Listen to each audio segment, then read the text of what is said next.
Welcome to this explainer. Today, we're diving straight into the story of a ruler whose life was incredibly short but absolutely extraordinary.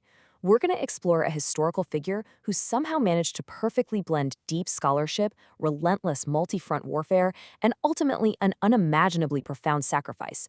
We are talking about Chhatrapati Sambhaji Maharaj, the second ruler of the Maratha Empire. But before we really get into it, I want you to picture something. What kind of king chooses torture over surrendering his crown? Just imagine it. It's February 1689. Picture a captured king, heavily chained at Sangameshwar. He's dragged before Aurangzeb, literally the most powerful emperor of the age, and handed an impossible ultimatum: submit or face a slow, agonizing death. To understand exactly how someone finds the unshakable willpower to look an empire in the eye and absolutely refuse to bow, well, we have to rewind. Part 1. The Making of a King, the Heir to Swarajya.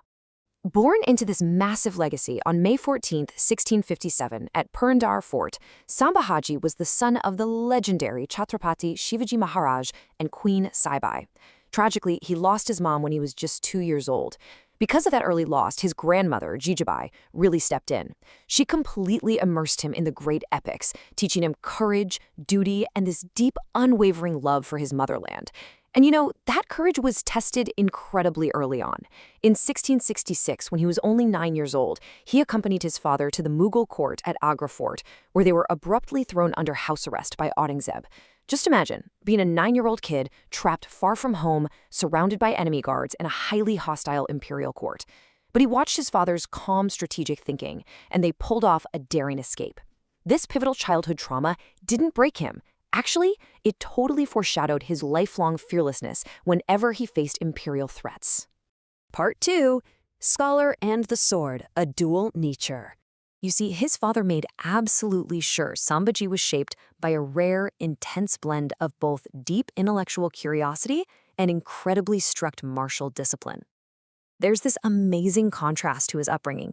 On the one hand, he mastered Marathi, Sanskrit, Hindi, Persian, and even Portuguese, poring over politics, diplomacy, and economics.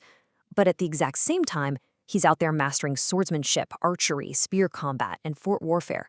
He wasn't just some military brute swinging a sword. He was a highly refined intellectual, literally capable of negotiating with foreign powers in their own native languages. And he actually wrote literary masterpieces. His major work, Buddh Bhushanam, dives deep into statecraft, governance, and ethics. Then you have Nakashikik, showcasing his incredible poetic imagination and total command over Sanskrit rhetoric, while Naik Abed explores complex human emotions through classical literature. What is truly mind-blowing here is that historians believe he wrote these works between the ages of 14 and 25. He was literally wielding a pen in the world of high philosophy while simultaneously riding out on grueling military campaigns. It's just incredible. Part 3. A Throne Under Siege, Ascension Through Betrayal. So jump to 1680. His father passes away, and a massive succession crisis just blows up. A really powerful court faction, led by Queen Soyarabai and the minister Anaji Dato, started actively conspiring against Sambhaji Maharaj. They were terrified of his strong, independent personality and his super strict stance against corruption.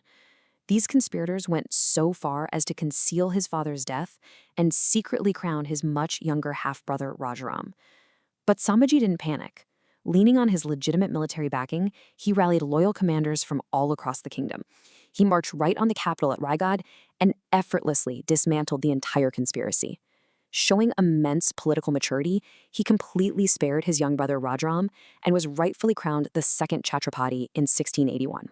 Part 4. The 9-Year War. A kingdom surrounded. Once he secured the throne, he was immediately thrown into a multi-fronted nightmare, facing almost impossible odds.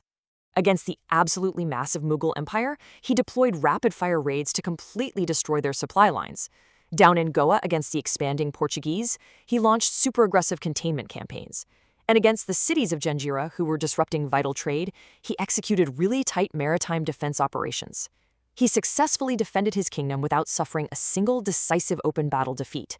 He kept these massive monolithic empires entirely on the defensive through pure, relentless strategic agility. His entire reign was just defined by this relentless energy. Right in 1681, literally the very year he was crowned, he pulls off this incredibly daring raid on Burhanpur, which was one of the absolute wealthiest Mughal cities. This wasn't just defense, this was a bold, proactive strategy designed to totally gut the enemy's treasury and shatter their morale. Throughout the mid to late 1680s, he was in a constant state of motion. He's bouncing from intense coastal campaigns against the Portuguese to mounting unyielding defenses against Aurangzeb's massive personal army in the Deccan. But here's the kicker. Even amidst all this absolute chaos, he never lost sight of his people. He actively strengthened the state from within. He reinforced agricultural revenue, built up their coastal and naval defenses, and made absolutely sure local villages were heavily protected from enemy raids. Plus, he was deeply committed to upholding religious freedom and protecting Dharma, which naturally inspired fierce, unwavering loyalty from his highest commanders all the way down to the everyday farmers. Part 5. The Ultimate Sacrifice, the Unbroken Martyr. After 9 long years of utterly failing to beat him in open battle, his enemies resorted to the one thing that could work: treachery. They accomplished through betrayal what their vast armies simply couldn't do. In February 1689, right at Sangameshwar, Sambhaji Maharaj and his devoted friend Kavi Kalash were betrayed by an insider, Gano Shishirke. This catastrophic betrayal allowed the Mughal commander Mukarrab Khan to launch a sudden, totally overwhelming surprise attack. Without the heavy protection of a major fort, the Chhatrapati was captured alive. Brought before Aurangzeb, he was hit with a brutal, highly calculated psychological ultimatum: accept conversion to Islam, submit to Mughal authority, reveal Maratha secrets. Aurangzeb didn't just want to execute him, he wanted to totally break the moral foundation of the Maratha movement in front of the entire world. His answer? A flat-out refusal. Sambhaji Maharaj and Kavi Kalash rejected every single demand. They were subjected to severe, prolonged, and honestly unimaginable torture just to try and break their will. Yet they remained completely steadfast. Their self-respect and their devotion to their state and faith proved to be completely, 100% unbreakable. 31. That's it. That is the tragically brief number of years he lived. On March 11, 1689, Chhatrapati Sambhaji Maharaj was executed near Tulapur. He was only 31 years of age. Yet he left behind a legacy that would literally redraw the map of India. Part 6. An Immortal Legacy. The Spirit Ignited. See, Aurangzeb thought that by killing the king, he'd kill the kingdom. Man, was he wrong. It was a monumental miscalculation. Instead of breaking the Marathas, the extreme torture and martyrdom of their scholar warrior ignited a massive fire of resistance that the Mughals simply couldn't extinguish. His younger brother Rajaram escaped to Ginji to keep the war going. Brilliant commanders like Santaji and Danaji launched relentless, exhausting attacks against the Mughal forces. And later, Tarabai stepped up with fiercely effective military leadership. The result? By 1707, Aurangzeb died right there in the Deccan, completely failing to achieve his life's singular goal of destroying Swarajya. The Marathas didn't just survive this onslaught, they used Sambhaji Maharaj's sacrifice as the ultimate foundational pillar, emerging absolutely unbroken. And by the 18th century, Maratha influence had expanded massively across vast parts of the Indian subcontinent. It is a direct trajectory from his incredible martyrdom to their ultimate triumphs. So, this leaves us with a massive question to ponder. Can the raw power of an empire ever truly conquer a spirit rooted in conviction? Chhatrapati Sambhaji Maharaj, the ultimate scholar warrior, proved that a ruler's true sovereignty isn't sitting on his head in the form of crown.